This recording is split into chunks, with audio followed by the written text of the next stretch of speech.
अस्सलाम वालेकुम व्यूअर्स, मैं हूं समीना पाशा। उम्मीद है आप लोग खैरियत से होंगे। व्यूअर्स, कुछ आम खबरें और अपडेट्स लेकर इस व्लॉग में आपके सामने हाजिर हैं जनाब।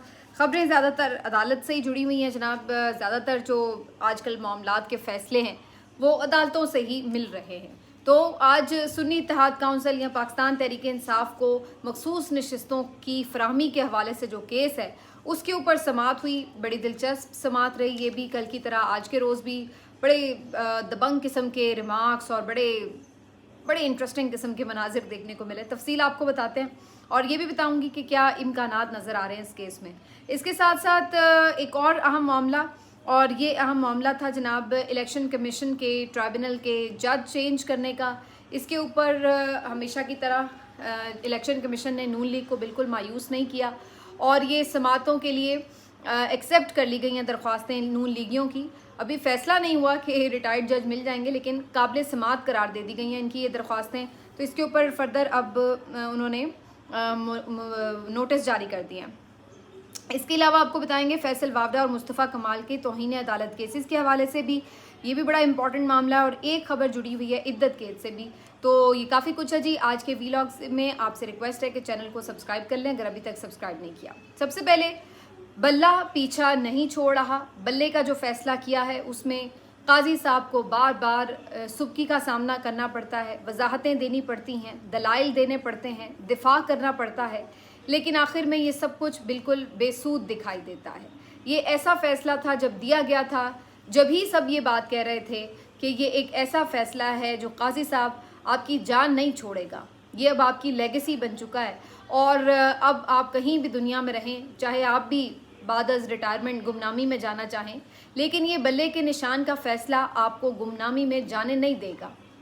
और आज तक जैसे लोग जस्टिस मुनीर के फ़ैसलों के हवाले देते हैं, ये भी इसी तरह से एक तारीख हवाला बन के रह जाएगा आपके नाम के साथ। और ये आपने अपने साथ जुल्म किया है, ये आपने अवाम के साथ जुल्म किया, अपने पाकिस्तान तहरीक इंसाफ के साथ जुल्म किया, लेकिन ये आपने अपने साथ भी जुल्म किया।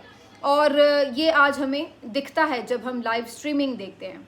लाइव स्ट्रीमिंग में जजेस जिस तरह से सवालात उठा रहे हैं, जो आर्ग्यूमेंट्स वकील की जानिब से दिए जाते हैं और जो जवाबात आते हैं जज साहिबान की तरफ से, उसके बाद मेरा ख्याल है जज साहब ये सोचने पर मजबूर होंगे कि शायद फुल कोर्ट में उन्हें खुद बैठना नहीं चाहिए था।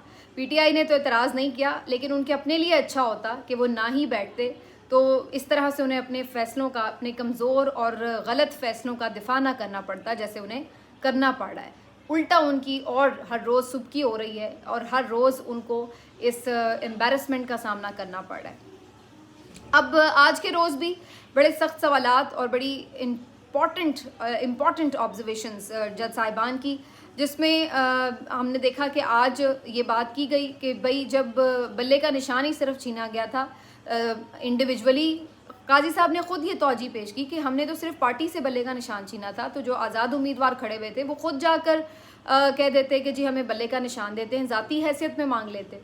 तो इस पर फैसल सिद्दीकी का जवाब बड़ा इंटरेस्टिंग था। उन्होंने कहा कि माय लॉर्ड, ये आपके ही हुक्म की खिलाफ वर्जी होती, क्योंकि आपने ही ये कहा है कि वो बहैसियत जमात अब इलेक्शन में हिस्सा ही नहीं ले सकती, इसीलिए तो उससे निशान छीना है। और फिर आप ही कह रहे हैं कि वो हर फर्द अपने तौर पर जाकर बल्ले का निशान मांग लेता, तो उसे मिलता ही कैसे। इस पर जस्टिस आयशा मलिक साहिबा ने बड़ा वाज़ेह जवाब दिया कि आर्टिकल ये कहता है इसके ऊपर, आर्टिकल 51 कि जो एक निशान किसी एक पार्टी को मिल जाता है वो फिर किसी और को नहीं मिलता। तो अगर बल्ले का निशान पीटीआई का था तो वो किसी और को नहीं मिल सकता था, चाहे वो फ़र्द वाहिद ज़ाती हैसियत में जाके मांगता या कोई और निशान ये जमात मांग लेती, लेकिन वो किसी और को नहीं मिलता आमतौर पर। तो बहरहाल आयशा मलिक साहिबा ने 2-3 मौक़ों पर बात करने की कोशिश की, लेकिन काजी फ़ायज़ साहब ने उन्हें स्नब किया और कहा कि जी वकील साहब को बात करने दें। इसी तरह से आज जस्टिस अतर मिनल्ला साहब ने बड़ा इम्पॉर्टेंट बयान दिया और उनका ये कहना था कि एक पार्टी पीटीआई उस वक्त भी ये बात कह रही थी कि लेवल प्लेइंग फील्ड नहीं मिल रही। तो इसके ऊपर फ़ौरन चीफ जस्टिस साहब ने उन्हें टोका और कहा कि जी ये मामला अभी ज़ेर बहस नहीं है। तो इस पर अतर मिनल्ला साहब ने कहा कि मुझे बात मुकम्मल करने दें। मैं यही कह रहा हूँ कि हमारा काम ये नहीं है कि हम टेक्निकलिटीज़ में पड़ जाएँ, बल्कि हमारा काम ये है कि हम देखें कि सही तौर पर जमहूरियत की जो रूह है उसके मुताबिक फ़ैसले हो रहे हैं या नहीं हो रहे। क्या एक सियासी जमात पर टेक्निकल ग्राउंड से अगर निशान वापस ले लिया जाता है तो इसका मतलब ये है कि जो आपके लोग हैं उनके राइट्स को हमने प्रोटेक्ट नहीं करना। एज सुप्रीम कोर्ट हमारा काम है कि हम लोगों के बुनियादी हुकूक का तहफ़्फ़ुज़ करें, और लोगों का ये बुनियादी हक़ है कि वो अपनी मनपसंद पार्टी को वोट कर सकते हैं। तो ये कैसे हम इस बात को ऐसे ही जाने दें कि जी कोई बात नहीं, अगर उनको नहीं मिला तो ना सही। इस पर काजी फायज़ ईसा साहब को बार बार ये कहना पड़ा था कि जी सारा मलबा आप हमारे फैसले पर ना डालें, करवा लेते वो इलेक्शन, हमने मना तो नहीं किया हुआ था। तो बात ये कि पहले तो ये फैक्चुअली बात गलत है कि इलेक्शन करवा लेते, यानी आप ये कह रहे हैं कि उन्होंने इलेक्शन नहीं करवाए थे, हालांकि ऐसा है नहीं। पीटीआई ने 2 मरतबा इलेक्शन कराए थे। असल बात यह है कि इलेक्शन को तस्लीम नहीं किया गया और इलेक्शन कमीशन ने उन इलेक्शंस के ऊपर ही ऑब्जेक्शंस कर दिए थे जिनको आपने रिटेन किया। इस पर जस्टिस मुनीब अख्तर साहब ने बड़े इंपॉर्टेंट रिमार्क्स दिए और बड़े खुले अल्फाज में दिए, और साथ में कह भी दिया कि अल्फाज मेरे बेशक सख्त हैं, किसी को बुरा ना लगे, लेकिन बात यह है कि अगर इलेक्शन कमीशन ने एक गलत फैसला किया तो क्या सुप्रीम कोर्ट का काम यह है कि हम रबड़ स्टैम्प की तरह उस फैसले को इंडोर्स कर दें? अगर कोई गलती हुई है तो उसे करेक्ट नहीं करना चाहिए क्या? तो ये बेसिकली ना सिर्फ उस बल्ले के निशान के फैसले में ये बात कर रहे थे वो, बल्कि आगे मखसूस नशिस्तों के हवाले से भी उन्होंने तयन कर दिया है कि अगर बल्ले के निशान के फैसले में कोई गलती हो भी गई है तो अब मौका है कि उसको दुरुस्त किया जाए। इसके साथ साथ आज ज़्यादा जो बहस हुई वो इस नुक्ते पर हुई कि क्या एक निशान ले लेने से पार्टी ख़त्म हो जाती है? ऐसा क्यों किया गया कि वो तमाम लोग जो पीटीआई के हलफनामे जमा करा चुके थे उनको आज़ाद रुकन डिक्लेयर कर दिया गया? इलेक्शन कमीशन को ये इख्तियार किसने दिया कि वो उनको आज़ाद डिक्लेयर कर दे? भाई उनके निशान मुख्तलिफ हो सकते हैं लेकिन पार्टी में तो वो वही इसी पार्टी का हिस्सा रहेंगे। तो इसके ऊपर जब सवाल उठे तो फिर ये बात हुई कि ये सारा मसला उठा ही वहाँ से है कि जब बल्ले का निशान ले लिया गया एक मुतनाज़ फैसले की वजह से। तो इसके ऊपर फिर ये बात की जस्टिस मुनीब अख्तर ने, जो मैंने आपको बात कही, और फिर उसके बाद काजी साहब इस पे डिफेंड करते हुए फिर से नजर आए और उन्होंने कहा कि जी इस पे आप लोग सब बात करे जा रहे हैं, किसी ने फैसला पढ़ा भी है, फैसले में ये कहीं नहीं लिखा कि वो तमाम लोग आज़ाद होंगे। आप फैसला पढ़ें तो सही, निशान की बात ज़रूर है लेकिन ये कहीं नहीं कहा गया कि ये तमाम अरकान जो हैं वो आज़ाद हो गए हैं और वो बल्ले का निशान नहीं मांग सकते या इस तरह की चीज़ें। मेरा सिर्फ एक छोटा सा सवाल है इस मौके के ऊपर काजी साहब से कि काजी साहब, अगर कोई फ़ैसला सही होता है ना तो आपको उसका दिफा नहीं करना पड़ रहा होता। ये नहीं होता कि आपको कभी बरतानवी हाई कमीशन को ख़त लिख के ये बताना पड़ा हो कि ये फ़ैसला आपने क्यों दिया, कैसे दिया, किन ग्राउंड्स पर दिया। इसी तरह आज आपके साथी जज साहिबान आपके इर्द गिर्द बैठे हुए हैं और आपको आज बार बार ये फ़ैसले का दिफा करना पड़ा है। इसकी वजह यह कि आपने एक कमज़ोर फ़ैसला दिया है। अगर आपका फ़ैसला दुरुस्त फ़ैसला होता, अव्वल तो ये सारा कियोस ही ना खड़ा होता, पहली बात। और दूसरी बात ये कि अगर किसी मौके के ऊपर उस फैसले का तज़किरा भी होता तो आपको उसे दिफा ना करना पड़ता। जो बात सही होती है उसका दिफा नहीं करना पड़ रहा होता। इस तरह जो फैसला आप दे के बैठे हैं उसके ऊपर आपको बार बार दिफा करना पड़ा है। आप ये बात कह रहे हैं तो फिर आप लिख देते ना फैसले में कि भाई हम सिर्फ सिंबल ज़रूर ले रहे हैं लेकिन ये पीटीआई जमात भी है, ये लोग इसी के लोग रहेंगे, ये बाद में जीत के अगर आएंगे तो किसी और पार्टी का हिस्सा भी नहीं बन सकेंगे और इनको मखसूस नशिस्तें भी मिलेंगी। इनको बिल्कुल एक सियासी जमात की तरह ट्रीट किया जाएगा, अलबत्ता इनके पास निशान मुख्तलिफ होंगे। तो आप ये वाज़े तौर पर अपने फैसले में लिख देते, आपने क्यों नहीं लिखा? अब आप कह रहे हैं कि जी इसका मतलब ये तो नहीं था, इसका मतलब वो तो नहीं था। भाई जब आपका जो मतलब था तो फिर अपना मतलब आप लिख देते ना फैसले में।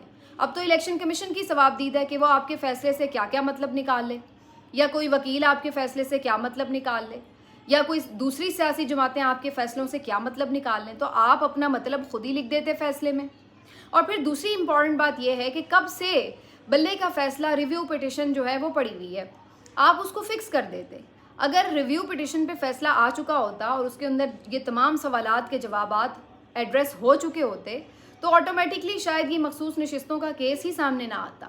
आप पहले ही इस केस को फिक्स कर देते और इसमें जो भी लकूने रह गए थे या अगर कोई वजाहत तलब बातें थी तो वो रिव्यू पिटिशन में खुद ही सारी आपके सामने आ जाती और उन पे फैसले हो जाते। तो आपको ये सारी मखसूस नशिस्तों के हवाले से जो एक गड़मास बच गई है वो हमें देखने को ही ना मिलती। लेकिन ये हमने देखा कि ऐसा नहीं किया गया। आज तक भी वो बल्ले का रिव्यू पिटिशन पड़ी हुई है, आपने उसको फिक्स नहीं किया और अब सूरत हाल ये मखसूस नशिस्तों तक आ गई है जहाँ पर आपके तमाम काबिल एहतराम जज साहिबान आपके साथ मुत्तफिक दिखाई नहीं दे रहे।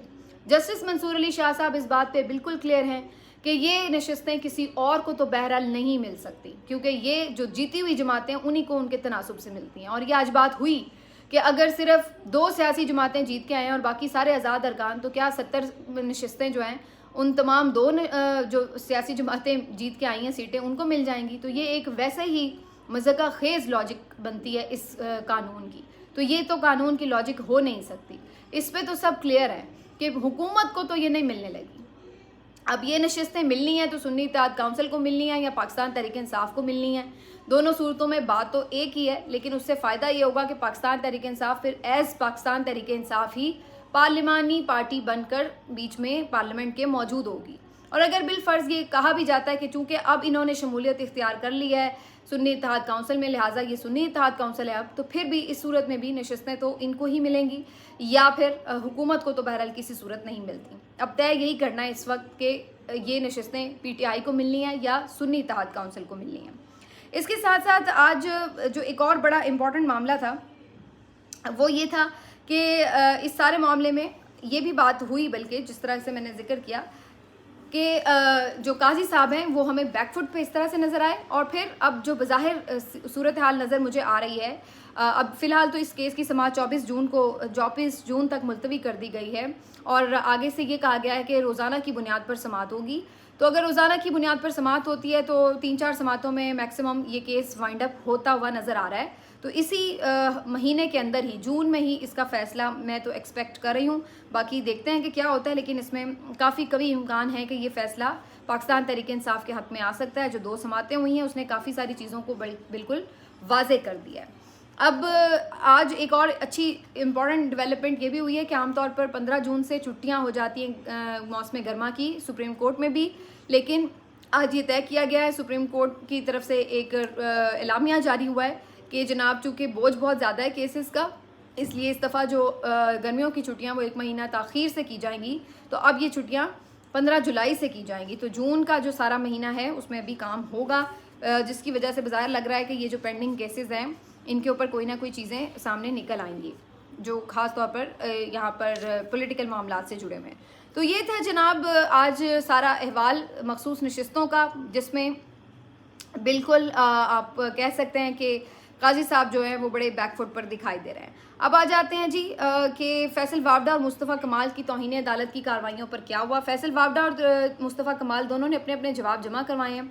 मुस्तफ़ा कमाल साहब ने तो खैर गैर मशरूत मुआफ़ी मांग ली है अपनी प्रेस कॉन्फ्रेंस पर और वाज़े तौर पर ख़ुद को अदालत के रहमो करम पर छोड़ दिया। और आमतौर पर तौहीन अदालत के केसेस में ऐसा ही होता है, बाहर बैठ के बंदा बड़ी बड़ी बातें करता है और बाद में अंदर जाकर जो है वो गैर मशरूत माफ़ी मांग लेते हैं, जो कि शायद मेरा ख्याल है मिल भी जाएगी उनको, कोई ऐसी बड़ी बात नहीं है। बाकी फैसल वावडा साहब ने ये ज़रूर कहा है कि जी उन्होंने जो बात कही है उन्होंने काफ़ी हद तक अपनी वैसे प्रेस कॉन्फ्रेंस का दिफा किया है, और उन्होंने कहा कि चूँकि इदारों पर सिक्योरिटी के हवाले से जो इदारे हैं उनके ऊपर इस कदर मुहिम चलाई जा रही थी, उनके दिफा में उन्होंने बेसिकली ये प्रेस कॉन्फ्रेंस की थी और मकसद ये नहीं था कि अदलिया की तज़हीक करना है, लेकिन बहरहाल उन्होंने इसके अंदर ये भी हवाला दिया कि इस तरह की बातें तो फिर रऊफ़ हसन साहब भी कर चुके हैं, मौलाना फजल रहमान भी कर चुके हैं, जिसकी भी उन्हें समझ में आई उन्होंने नाम डाल दिए कि जनाब ये सब भी ऐसी बातें कर चुके हैं, तो फिर इनके खिलाफ भी तौहीन अदालत की कार्रवाई की जाए। तो उन्होंने कहा कि भाई अगर मुझे फंसाना है तो फिर सबको फंसाएं, वरना मुझे भी क्लियर करें।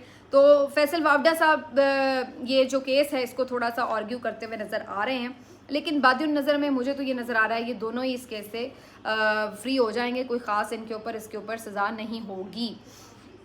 तो अब आ जाते हैं जी इलेक्शन कमीशन के ट्राइब्यूनल्स के ऊपर जो एतराज़ उठाया था नून लीगियों ने इस्लामाबाद के तीनों हलकों से, और आज इलेक्शन कमीशन में दरख्वास्त लेकर गए कि जी जो जज साहब हैं वो जानिबदारी का मुजाहरा कर रहे हैं, इनसे हमें इंसाफ की तवक्को नहीं है, आप जज बदल दें। और साथ ये भी लिखा हुआ है कि कोई रिटायर्ड जज तैनात कर दें, यानी बिल्ला बिल्ली जो भी आप कह लें पूरी तरह थैले से बाहर छलांग मार के आ चुका है, यानी बाकायदा साथ ये मेंशन किया है कि जी आप कोई रिटायर्ड जज तैनात कर दें। मकसद यही है कि जो कोई बंदा जिनके साथ इनकी सेटिंग हो चुकी है, मैनेज हो चुका है, वो लगा दिया जाए ताकि वो इन मुकदमात का कभी फैसला ही ना करे और ना ही कभी ये नशिस्तें इनके हाथ से जाएँ।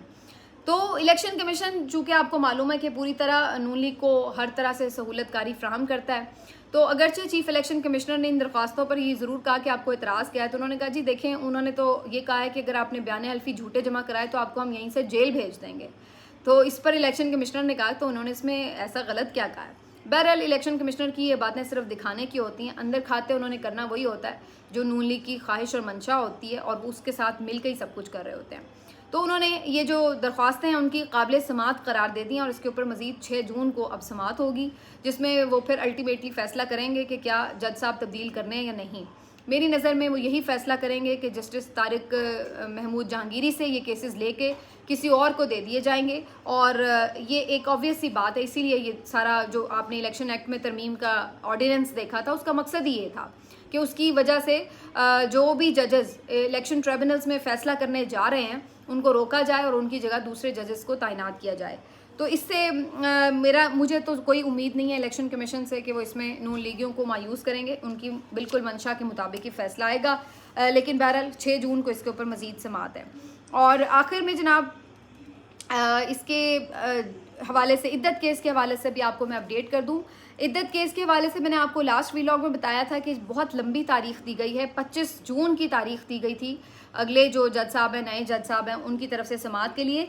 लेकिन आज इमरान खान साहब की वकला बुशरा बीबी साहिबा के वकला की तरफ से ये बड़ी ज़बरदस्त मूव थी। सलमान सफदर और खालिद यूसुफ चौधरी साहब ने जज साहब की अदालत में जाकर अर्ली हेयरिंग के लिए दरख्वास्त दायर की है और उन्होंने कहा है कि जी ये बहुत आपने दूर की दरख्वास्त दी है, तो पहले मरहले में कम से कम सज़ा मुअत्तली के लिए ज़रूर आप अर्ली हेयरिंग कर लें। मेरिट पर फैसला जब जैसे भी हो वो बाद में देखा जाएगा, लेकिन कम से कम सज़ा मुअत्तल ज़रूर हो जाए। और इसके लिए उन्होंने उनसे अर्ली हेयरिंग की दरख्वास्त की, जिसे मंजूर भी कर लिया गया और इसके लिए अब नोटिस जारी कर दिए गए हैं 7 जून के लिए। तो इसी हफ्ते के अंदर ही इस इद्दत केस के ऊपर भी मज़ीद हेयरिंग हो जाएगी। अगर ये सज़ा फौरी तौर पर मुअत्तल हो जाती है तो फिर बड़ा ज़बरदस्त रिलीफ हो जाएगा, क्योंकि फिर बुशरा बीबी साहिबा बाहर आ सकेंगी, रिहा हो सकेंगी। और इमरान खान साहब भी इस वक्त सिर्फ इसी एक मुकदमे में कैद है। ये याद रखिए बात कि इमरान खान इसी एक मुकदमे में कैद हैं। अगर ये सज़ा मुअत्तल हो जाती है तो फिर इमरान खान साहब को भी रिहा करना पड़ेगा, क्योंकि बाकी जो उनके मुकदमात हैं उनमें उनकी एक सिर्फ अलकादे ट्रस्ट है जिसमें उनकी ऑलरेडी ज़मानत हो चुकी है, और बाकी जो सज़ाएं हैं वो आपके सामने हैं। जिस तरह से ख़त्म हो गई है साइफ़र केस की भी सज़ा और तोशा खाना की भी, तो अब सिर्फ ये इद्दत केस है। अगर इसमें भी सज़ा मुअत्तल हो जाती है तो इमरान खान साहब और बुशरा बीबी को रिहा करना होगा। तो 7 जून बड़ा इंपॉर्टेंट हो गया है। लेट्स सी कि इसके ऊपर क्या फ़ैसला होता है। लेकिन आपको मालूम है कि बिला वजह तो ये इस जज साहब को नहीं भेजा गया होगा केस, ज़ाहिर है। पहले भी हमने देखा इद्दत केस बिल्कुल कंक्लूड हो गया था, लेकिन एन फैसले के दिन इस केस को दूसरी अदालत में शिफ्ट किया गया है। तो अभी इसलिए बहुत हाई होप्स रखना तो फजूल ही है, क्योंकि जिस सिस्टम में हम इस वक्त रह रहे हैं हमें मालूम है कि फ़ैसले कैसे और कहाँ से होते हैं। मिलते हैं आपसे अगले वीलॉग में। अपना ख्याल रखिए। अल्लाह हाफ़िज़।